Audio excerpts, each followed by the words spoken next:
Sabay-sabay po nating basahin ang Aklat ng Mga Gawa, chapter 9, verses 1 to 19. Samantala, patuloy ang pagsisikap ni Saulo na maipapatay ang mga alagad ng Panginoon, kaya't lumapit siya sa pinakapunong pari ng mga Hudyo at humingi ng mga sulat para sa mga sinagoga sa Damasco upang madakip niya at madala sa Jerusalem ang sinumang lalaki o babae na matagpuan niya roong kaanib sa daan ng Panginoon. Naglakbay si Saulo papuntang Damasco at nang siya'y malapit na sa lungsod, biglang kumislap sa paligid niya ang isang nakakasilaw na liwanag mula sa langit.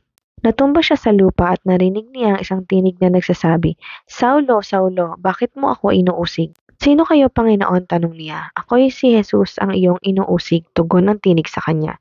"Tumayo ka't pumasok sa lungsod at do'y sasabihin ko sa iyo kung ano ang dapat mong gawin." Natigilan ang mga kasama ni Saulo nang marinig nila ang tinig ngunit wala naman silang makitang nagsasalita. Tumayo si Saulo at nang dumilat hindi na siya makakita, kaya't siya'y inakay ng mga kasama niya hanggang sa Damasco. Hindi siya nakakita sa loob ng 3 araw, hindi rin siya kumain ni uminom. Sa Damasco naman ay may isang alagad na ang pangalay Ananias. Tinawag siya ng Panginoon sa pamamagitan ng isang pangitain. "Ananias, ano po iyon, Panginoon?" tugon niya. Inutusan siya ng Panginoon, "Pumunta ka sa kaling tinatawag na Tuwid sa bahay ni Judas at ipagtanong mo ang isang lalaking taga-Tarso na ang pangalay Saulo. Siya'y nananalangin ngayon." Sa isang pangitain nakita kanyang pumasok sa kinaroroonan niya at pinatungan mo siya ng kamay upang siya'y makakitang muli.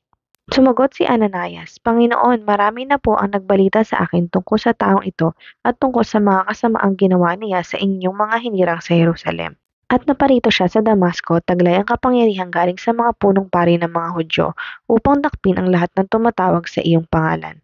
Ngunit sabi sa kanya ng Panginoon, pumunta ka roon sapagkat pinili ko siya upang ipangaral ang aking pangalan sa mga hintil, sa mga hari at sa mga anak ng Israel.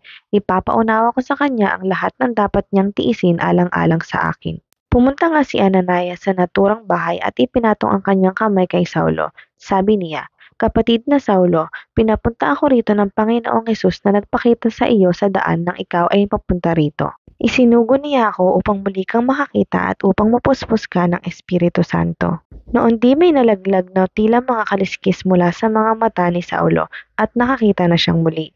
Tumayo siya at nagpabautismo, kumain siya at nagbalik ang kanyang lakas.